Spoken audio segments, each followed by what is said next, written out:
The MLB Gambling Podcast on the Sports Game Podcast Network is brought to you by Edge Boost. Bank of a better sound today. Just.bet. Go to HPN. Get a $5 deposit bonus.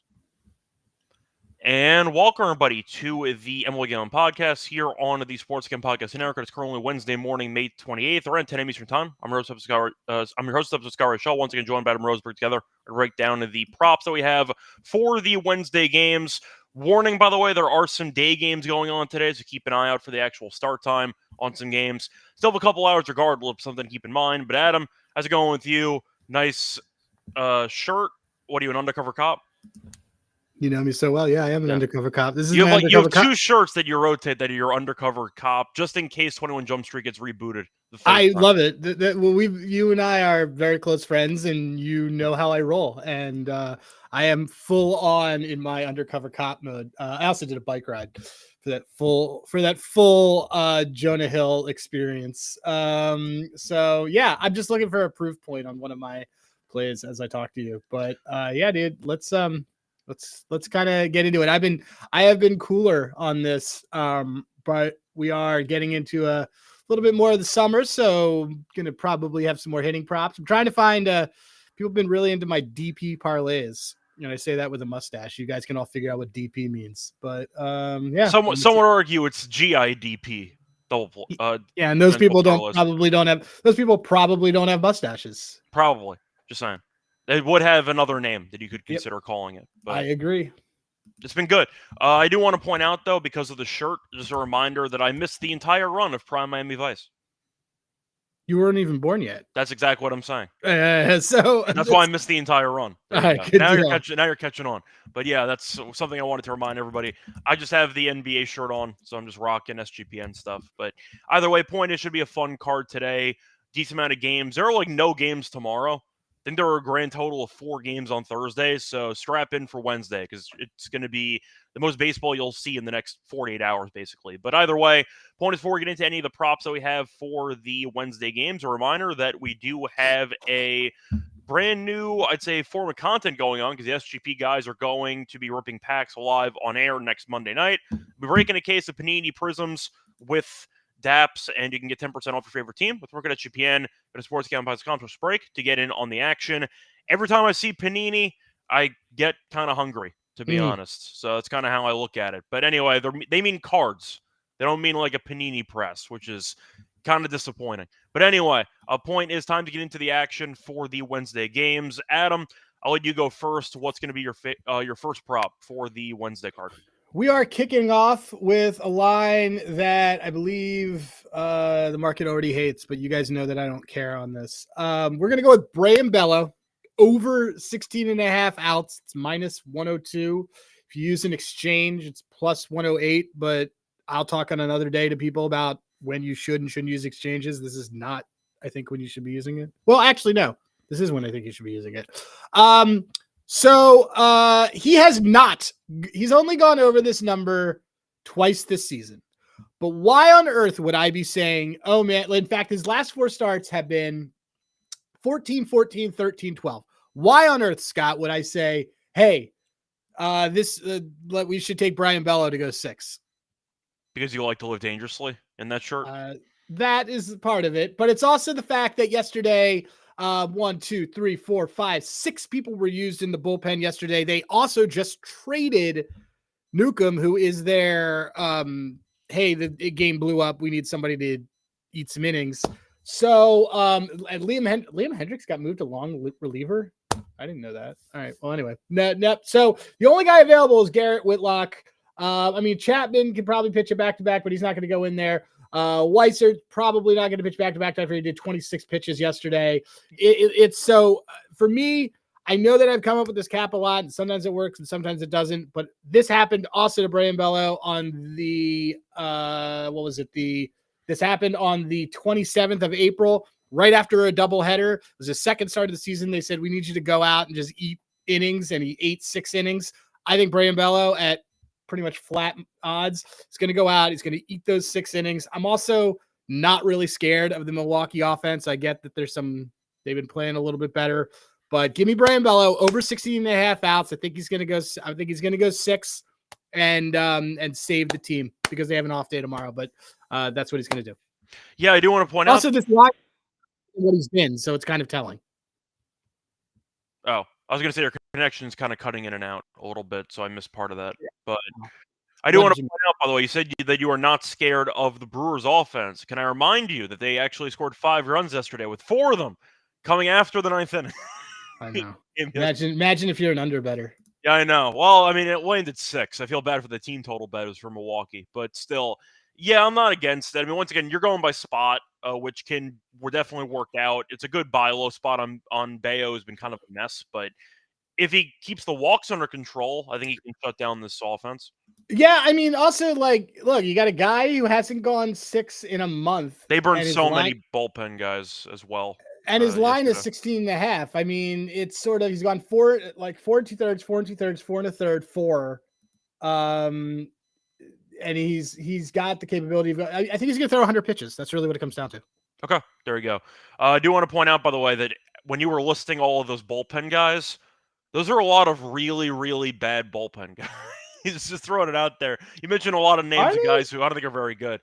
But, well, Hendricks came Chapman's back. got the hardest thrown ball. Chapman is the hardest thrown ball in the majors. I think Chapman's been fine, which is also insane because he's like 37 Chapman's years got an ERA at 2.14. No, he's fine. It's Hendricks has been terrible. I think Weissert stinks. You mentioned a couple guys who I just don't think are very good. Yeah, Weissert does. I think Weissert stinks. I think I like Bernardino. Okay, he's fine. Point is, Boston's bullpen not a strength. He could make an appearance, but the problem is that like you burned all these lefty. Like, why would you bring? You wouldn't bring a lefty in now with a righty starter. Oh no, I was just segueing into how bad I think Boston's bullpen is for a couple of guys, and they get usual, I'd say, amount of time out of the bullpen. They have a couple of guys who I really don't think are any good, and they actually pitch a decent amount. So, honestly, Hendricks is one of them. It's a great story and all, but damn, he's been terrible since spring training. He's been really bad. Is it really a great story? Because it's not like he died. No, but still, I mean, the fact is he came back from what could have been a career-ending injury or career-ending illness, and he was able to make it back, but he has been really, really bad, just to be fair. If we're being completely, honest here, he has been a liability in the bullpen for a large portion of the season. But anyway, point is, I think he can go 5 and change. So yeah, that's fine. And we know Milwaukee is not really great at offense, so that's fine. Well, I need him to. I need him to go. I need him to get 2 outs in that 5th. Yeah, or 6, I should say. Yeah, so I think that's definitely doable. But anyway, moving on to my prop on a bit of a winning streak here. I ended up going 2-1 last episode. I'm going to go with some hitter props, but I am going to fade somebody first. I'm going to go with an Orioles player, which is always fun, fading an Orioles player. I'm going to go with Maverick Handley, under half a hit at even money. You might be wondering, who the hell is that? And I guess my counterpoint would be, well, he stinks. That's all that matters, because he has been really bad since getting called up. He has 0 hits in 7 straight games, and he's mainly playing because Rutschman got hurt. And I'll tell you right now, they really need Rutschman back, because this guy is really bad. You're looking at Mikolas, and he's pitching for St. Louis. He's been very good lately limiting hits. He has allowed less than 5 hits in 5 straight games, but under half a hit for Handley. So once again, to not get a hit for the 8th straight game at even money. I know Mikolas, we've had some jokes about on the show for years on the MLB Gambling Podcast, but he's been good this season. I got to give him props. He's kind of figured some stuff out. But I think Handley, who's been this big of a liability at the plate, who's only playing because he's now the catcher on this team, he is atrocious. Even money, I think, is a great deal. Give me Handley under half a hit at even money. I like it. I wouldn't say he's been like a liability. He's the 3rd string catcher. He's no, but literally at the, 3rd string catcher. Plate, you might need to get him a tennis racket. What happened to us? What happened to Oh, they can't even put Sanchez in, huh? Wait, why wouldn't they use Trump? Trump played yesterday. I don't know if they specifically use Maverick for certain pitching matchups. That I have not confirmed, but there is a chance maybe he doesn't play. But I saw even money listed for a guy with no hits in 7 straight games and said, yes, please. Thank you. I'll just take my money. So there you go. That's my first prop that I have. You know that I definitely am very good at finding props on players who don't end up playing, and I wasted my entire time handicapping the game. This could be one of them. But even money, I think, is an insane price. So that's why I took it. Sure. So, yeah, I'm just seeing what the would you not do the hits, runs, RBIs at under any of them at plus 140? You can. It's fine too.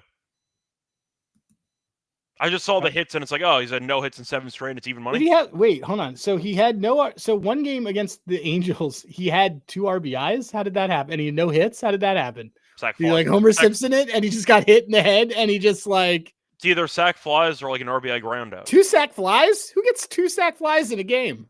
I mean, once again, you don't have to actually do anything that productive. You put the ball in play, the guy on third base with some speed, then you can potentially score the runner anyway. But look, it's kind of similar to how we used to break down Austin Hedges. And it was like, do you want to just take the no hits, which is kind of free money, or do you want to gamble on the hits, runs, and RBIs for like minus 105? He has a negative kind of the same WRC idea. Plus. No, he's really, really bad. I'd rather do the I'd kind of rather do this just nothing. It's fine. like I do want to point out, by the way, that it is unlike Kreidel or these other guys who are also really bad at hitting in AAA. He actually batted .345 in the minors this season. Well, he's right now in the majors. It looks like they lift him too sometimes. They should lift him. He has 0 hits in 7 straight games. He stinks. But yeah, he's probably going to get like 2 at-bats tops. And they have another catcher they can rotate if they end up pulling him. So if he doesn't play, it is what it is. But I do think even money's worth taking. Cool. Yeah. Oh, well, wait. They're probably not going to switch it then. If he's Povic's catcher, then he's not going to change it. Was he Povic's catcher in the minors? I'm assuming so because he batted .345 in the minors. I'm assuming he played almost every day. Let me just you keep going, but I mean, you're now making me want to back Povich. I can't really keep going, by the way, because it's your pick. But okay, fine. well then, fine. Nice weather we're having. It's fine. Today, right? I like it. I'm just trying to. You got me now wanting to find some ways to play this guy, Maverick Handley, minor game log. All right. Okay. So let's look at. That's fine. That's cool. Good play. Great. Thank you. All right. It really won't matter if he doesn't end up playing, but I'll take the even money while I can. All right. Well, I'm gonna take while you do that. I'm gonna go my second play. I'm gonna go with Noah Cameron. To have over 4.5 strikeouts. Believe it or not James Cameron's son. And I don't. And he's not James Cameron's son. So I'm just gonna let you know right now as I look at batters on Handigraphs. This is the Cincinnati Reds against lefties in their last 30 plate appearances. There are 4 guys who have K rates above 25%, 5 guys who have chase and whiff rates above 25%.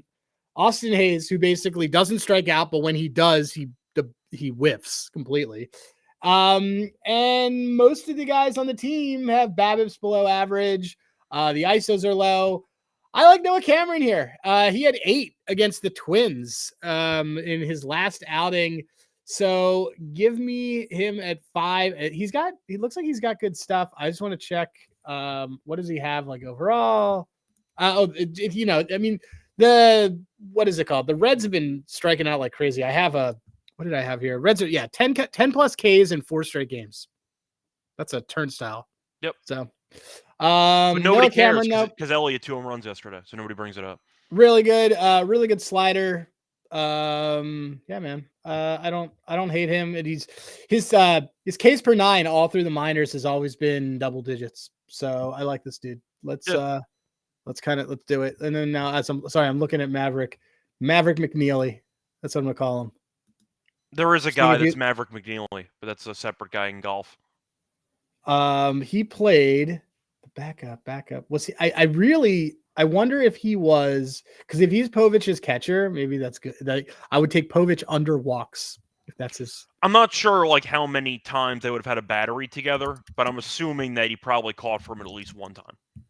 Yeah, I'm gonna look. That's fine. All right. Anyway, that's what I like. Yeah, so either way, definitely can get behind that play. Before we get into any of the other props that we have for the actual show, a reminder that we do have a sponsor brought to by Edgewood, because they're the first ever banking for bettors, ensuring that all your gambling transactions are approved, no use fees and open balance, cash rewards as well. 100% approval from deposit sign up today, Edgewood.bet, promo code SGPN, deposit $100, as you mentioned, deposit, Edgewood.bet, promo code SGPN. We're also about to Underdog Fantasy because they are going along for the NBA playoffs with their extender bonus, hopping for game 1. And the longer the series goes, the bigger the bonus gets.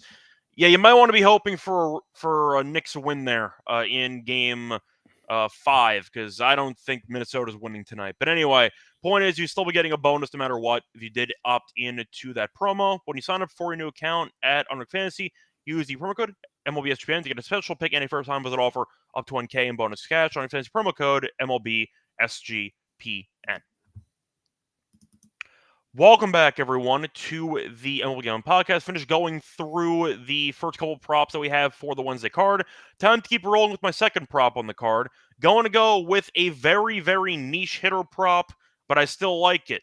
I'm going with the individual player over strikeout market. Give me Freddie Fermin over half a strikeout as a batter at minus 130. He's had at least one strikeout in 8 of his last 10 games. He's also struck out at least one time in 4 straight home games. Hunter Green is pitching for Cincinnati, who is not that great at strikeouts his first start back off the IL. Think he'll look better this time around, but you're looking at Furman, who's been a mess recently when it comes to making contact.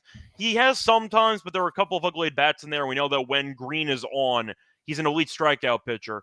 49 and 2/3 innings pitched, 63 strikeouts, and his K rate this season is like 32% or something. It's something insane when he's actually on. But Furman's striking out a lot, and we know that Green, when he is even remotely healthy, usually walks into like 6 minimum.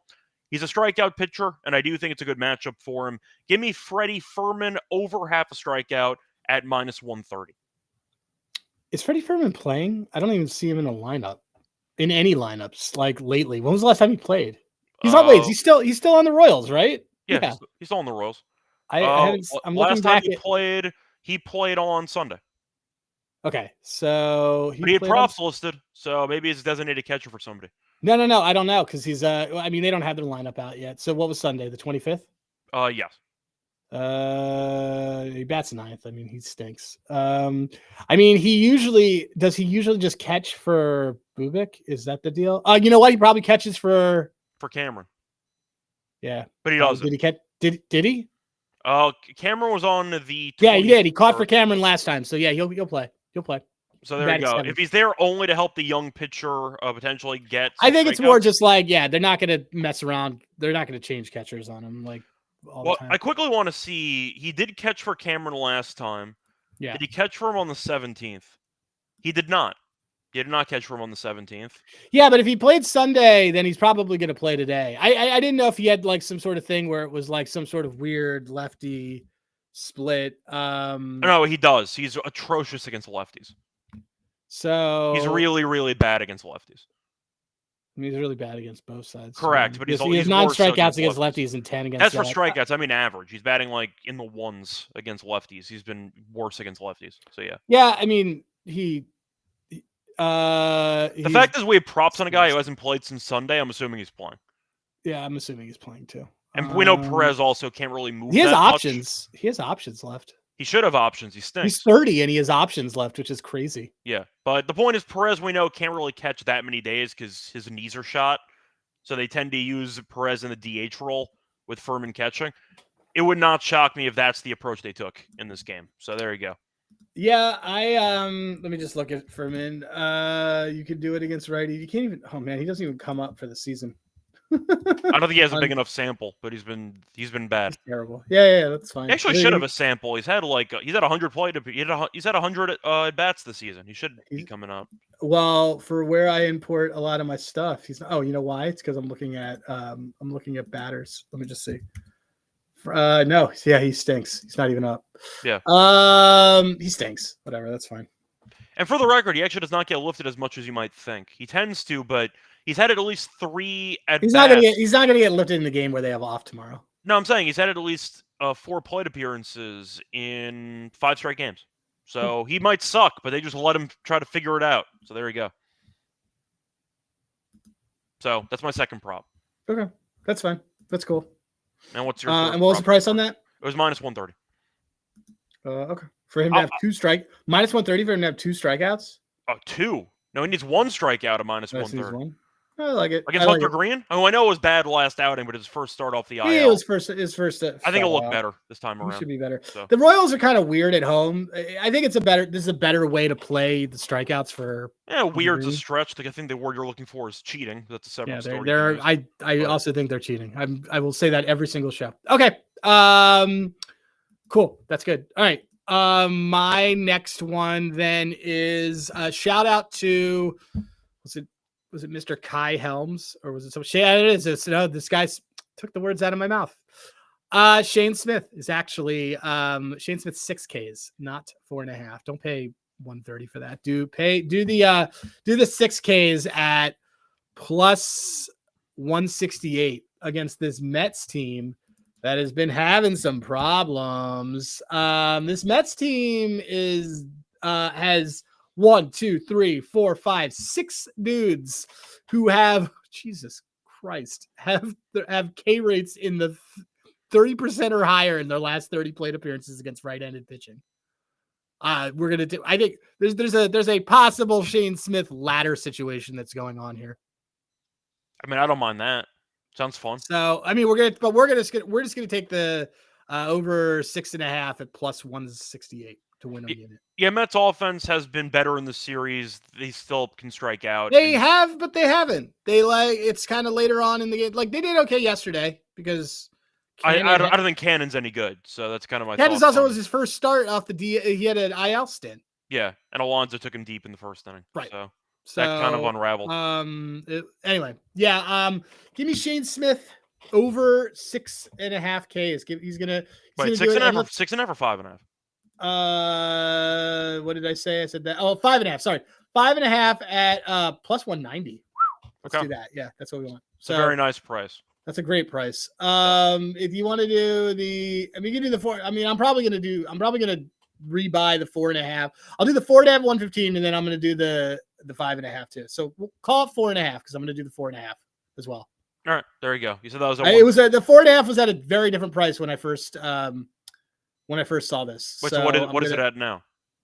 Well, now it's at 115. Okay, there you go. So 130. Psych. It's 115. It's 115 now. So there you go. Solid price. All right, moving on to my last prop. This time I'm going to go with an under on a hitter. This one is going to be my singles play, but this time I'm going with an under singles. I'm not going to go with an over. I'm going with a guy who has a lot of hype, who's been really bad all season. Really, really bad all season. Give me Royce Lewis, under half a single at minus 129, which I think is conceptually an insane price. He's had 0 singles in 7 straight games. He's had 0 singles in 14 of his last 18 games, which is the only 18 games he's played in the season. And on top of that, you're looking at Royce Lewis, who has 0 hits in 21 straight plate appearances. He has been atrocious the entire season. I know he was injured. He showed up late. He might have needed some time in AAA because it has been looking really bad for Royce Lewis so far this season. Rasmussen, though, is pitching for Tampa, and he's allowed less than 5 hits in 3 straight. Wind is blowing out heavily in Steinbrenner Field to left field, so you might see a decent amount of runs, maybe even home runs in this game. That doesn't bother me. Lewis can hit 4 home runs for all I care about. Just don't get a single. I think single's saying a lot for a guy that just has not been doing so this season. At a good price, minus 129. But once again, 0 singles in 7 straight, 0 singles in 14 of 18 games played in this season. And we know he has some power. And the wind's blowing out heavily with 90-degree weather in Tampa. That could be a serious run environment today. But a single is just not really what he's been doing this season. Give me Royce Lewis under half a single at minus 129. Yeah, I mean, he's an internet darling. Everyone freaking loves him. Because he's really good for like 2 weeks out of the season, and then you don't talk about him for the rest of the year. Yeah, his ISO is pretty low. Yeah, it's fine. I'm assuming his contact's probably low too, because the guy barely gets on base. His contact's low, but it's not. Okay. It's not like decrepitly low. Like he's not in good form. No, he's 0 hits in 21 straight plate appearances. He's not in good form, but the problem is that it's not a problem. His fly ball rate's really high. He basically hits fly balls a lot. Oh no, I want the fly ball rate to be high because the wind's blowing out so heavily to left field. I'm fine with the fly ball. Yeah. No, I mean it's good. His barrel rate's high. It's all that stuff. I think he's actually a home run guy today. If you want to get really, really weird with it, but yeah, you could. I try not to back guys that like stink. Oh no, definitely the right approach. I'm just saying I like the high fly ball rate because of how crazy the wind's blowing out in that environment in Tampa. That might be just an insane run game there. That might be the home run choice you might want to pick for something in that game for today. Yeah, I'll look. There's going to be a lot, but either way, I like the fly ball rate being high because if he hits it in the air, it's probably a double. Probably. We're gone. Yeah. Yeah, So that's good. singles, I think it's a good price. Yeah, I think so. Under 109. His ISO, like for singles, the way you want to cap it is like his ISO is I mean, first of all, you don't want Lewis against anybody but lefties anyway, because he thinks against everybody else. So, but his last five games, he's 0 for his last 19. So yeah, and I threw in the last two at bats he had the previous game. He has 0 hits in 21 straight plate appearances. Yeah, and his ISO is pretty low. Yeah, I can get behind this. I thought the price was just too cheap at minus 129. Yeah. So Nope, there we go. And that's all of our props, correct? Yeah. So I see a question, by the way, about Mikolas. He's allowed under 4 hits in 5 straight, and the cap is pitches about 80. Going against the Orioles, who are starting to hit. Any thoughts on either Mikolas or the Orioles today? I mean, his line's a 5.5, by the way. Yeah. What is hits line? Yeah. What's their deal tomorrow? That's kind of what I do. The thing is that he pitches to contact. Let me just look at this on Handicrafts real quick. While you do that, I'm looking up the schedule for St. Louis. He's so much better on the road too. They have a day off. They have a day off tomorrow.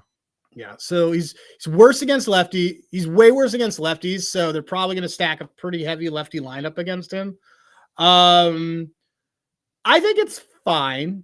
I don't necessarily want to. He's not necessarily who I want to fade. I don't, because like you said, he kind of caps on his pitches. Let me look at what the total is. What's the total? I mean, it's probably. Let me just check. It's against Povich today. It's at 8.5. Shaded to the under. Yeah, I don't mind the under here. I don't necessarily think that the Orioles are a team that I care about on the hitting side. Like, they're putting the ball in play, but like the problem is that's how Mikolas thrives. Yeah, like they're I can't share screen, but basically doing this. Well, let me what's the price on that one, Shadowlack? We're talking about under his outs or hits or over his hits. I think he just wanted thoughts, but based on how he phrased it, I'm assuming he wanted the under 5.5 outs. Yeah, I don't mind the under. I don't mind 5.5 hits. I mean, sorry, which you can find, by the way, at minus 109. Yeah, I don't mind this. I like it a lot. Okay, There you go. I see Helms also asking or mentioning Lamonte Wade under half a hit at even money. Last time I remember, didn't you plug Matos? I thought you are the under half a hit guy. Why would we correct you? Like, this is your lane. Helms, you gotta change the question mark for an exclamation point. You gotta put your foot down. That's your niche. You gotta stick with it. I mean, it's kind of your thing too. I've gotten off that. I've been fading really bad. I'm much more into DPs now. Much more into double plays. So. Yes. GIDPs. So DPs. Like this. I like this. I like this Miles play. Good, dude. Good. I wouldn't have looked at it until after this, but that's a good play. Sadillac. I think I might take that. Good call. Lack of a pitch count also definitely helps when he has a full bullpen available because of the fact that they have off tomorrow. And he really can go distance, but they just don't let him. They just let him go 80, and they just pull him every time. So I don't mind that. He's not. I mean, he's been really good on the road this season. Yeah, I mean, I just think it's fine. I think it's. I don't think that I'm not necessarily like agreeing that the Orioles are mid. I mean, I think it's a great price for a good prop. You know what? Actually, I might like more. Hold on. What do you want to make? Looking at his under runs. I thought you were gonna make a case for the win, but I didn't even see a win. They don't even lift it. They don't list it because he's not there that long. Yeah.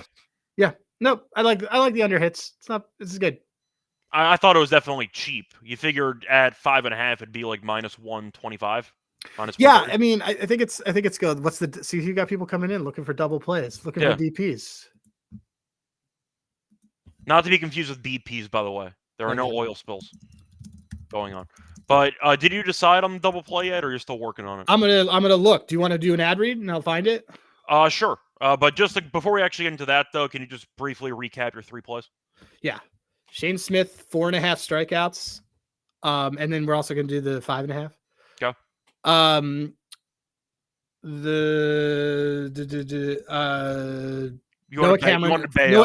Noah Cameron over 4.5, and then Bayo over 16.5 outs. Okay, there you go. For my 3 props, I'm going to go with a bunch of hitter props. I'll go with Maverick Hanley, under half a hit at even money. I'm going to go with Freddie Furman, over a half a strikeout at -130, and I'll go with Royce Lewis under half a single at -129. Anyway, before we get into any of the actual locks for the show, and before we get into the underdog entry for the show, a reminder they're brought to you by our sponsor, Rhythm, because they are the home of ABET Picks Ups, are available for the playoffs, for golf, for MLB, for WNBA as well. We all know WNBA has been doing well for Adam and I so far with the model. So shout out to Whoopi, shout out to Rebecca Lobocop, and Joanna Terrence, man. Shout out to the 3 models for carrying. I had to retire. I retired Joanna Terrence, man, today. Oh no, but the name lives on forever. The name is back. So there you go. Point is, though, you could also get it for free for a week by using the 70 for trial. But Adam, I'll ask you as always, what is going to be the robot play for the card on Wednesday? So they like our guy Griffin Canning. Okay. They like his under outs at -130. I mean, this White Sox team's been hitting, man. I can't really fault this. They like Mile. Well, here's the thing. Rhythm has also launched Power Trends. They launched that today. So if you have it, you'll get it today, which is AI detected pattern where the model shows a high win rate and ROI with a specific set of repeatable conditions. So when this condition happens, they highlight it. The big one that they have right now, they really love Clark Schmidt under 6.5 Ks. I actually looked at that overnight. I thought about taking that too. It's a little juicy. It's -150, but I don't necessarily. It was 130 last night. It's a missed opportunity by me, but it's fine. I mean, or we could still do it. So yeah, we can. So I don't mind that for Schmidt. That was on a short list that I had prepared, but I decided to not use it in the final cut. So there you go. If you wanted extra access, you get the director's cut. Schmidt would have been included in that, but unfortunately that wasn't released. So there you go. But yeah, so we'll go with Clark Schmidt on his under strikeouts there for the rhythm play for today. A reminder though, when you do want to sign up for your account, 2 discount codes. They have a monthly discount for an annual discount as well. Monthly discount 25% off with code SGPN25. 50% off the annual discount with promo code SGPN50. This is Rhythm. Promo code SGPN25 or SGPN50. Sign up for the 7-day free trial by going to sportsgambling.com, search RITHMM. We're also brought to you by Circle Ultimate Fantasy Bowl giveaway because Circle Resort Casino, Las Vegas, giving away the Ultimate Fantasy Bowl experience for a 12-person league in Vegas to be treated like VIPs for your stay. 2-night stay at Circle Resort for the entire 12-person league. Draft your teams at a cabana, stadium, some of the 5K food and beverage credit, limo transportation to and from the airport, and much more. Contests from May 5th to June 30th. And when you sign up for the contest, head to sportsgamblingpodcast.com, circa sportsgamblingpodcast.com, CIRCA. We're also brought to you by MyBookie.ag. Whose bookie? My bookie. My bookie's a place for every sport. They have the NBA playoffs. They have the NHL playoffs. They have tennis for the French Open. They have golf. You name it. They're available in a ton of locations as well. Use crypto for all payouts. Use deposits when you sign up though for your new account. Use the promo code SGPN. They had a 100% deposit match up to 1K. Terms and conditions of MyBookie.ag. Promo code SGPN. Welcome back, everyone, to the MLB Gambling Podcast. Finished going through our props for the Wednesday card. Time to move on into the best bet segment. Adam, out of the 3 props you gave out, which one is your favorite? Probably Shane Smith with the way that this Mets team is playing right now. So 4.5 or 5.5 for your best bet? We'll go with 4.5, and then yeah. So. There we go. You said that was -115. Last thing I remember. Okay. Mm-hmm. For mine, I will go. See, the problem with Furman and with Hanley, they might not play. But Royce Lewis should play, even though he's been terrible. Give me Royce Lewis under half a single at -129. I think the price is too good. Saw that on Caesars. When you have been 0 for your last 21 and you have no singles in 14 of your first 18 games this season, and the wind's blowing out heavily to left field as a fly ball hitter, you might get an extra base hit, but a single, I think, is asking a lot. I'll go with Royce Lewis under half a single at -129 as my best bet for the show. Now it's time for the underdog entry. I'll ask you, Adam, is there anything that you want to give out from the show that we already gave out? Yeah, let's pull this up. Because I don't mind potentially doing Smith strikeouts if you want to run that back. Or Cameron strikeouts for one of these. Why don't we do them both? We can. Let's do that and then do Cameron. Sure, that's fine. And then what else do we want to do? Who else do we like today? Let me see who else didn't make. Matthew Boyd is pitching today. Do we want to do anything with Matthew Boyd? He's against the Rockies. I mean, they burned a lot of the bullpen because they went to extras yesterday. So I don't know if you want to go. You want to give him 8 Ks? He had 8 Ks back-to-back games. It's against lefties too. It is the Rockies that we're talking about here, so I'm not going to stop you. Yeah, we could do that. His default number's at 7.5. Yeah. Okay. I'm used to it being like 6.5 or like 5.5. Okay. Well, he's been striking guys out. He has been. All right, let's do that. Shane Smith, 4.5 strikeouts. Noah Cameron, or Shane Smith, higher 4.5 strikeouts. Noah Cameron, higher 4.5 strikeouts. Matthew Boyd, higher 7.5 strikeouts. Strikeout. What's that? I said a strikeout entry. We had all strikeouts. It is a strikeout entry. We want Ks. Okay, cool. It's like a 6.34 multiplier. So. Yep, there you go. So that's going to be the underdog entry for the show. A reminder that we'll be back once again for the prop show on Friday. I'll be back later today with Dylan to break down the Thursday games. But anyway, find me on Twitter, Reichel Radio. Find him on Twitter at Rosenberg. Till next time, good luck to all of you and all of your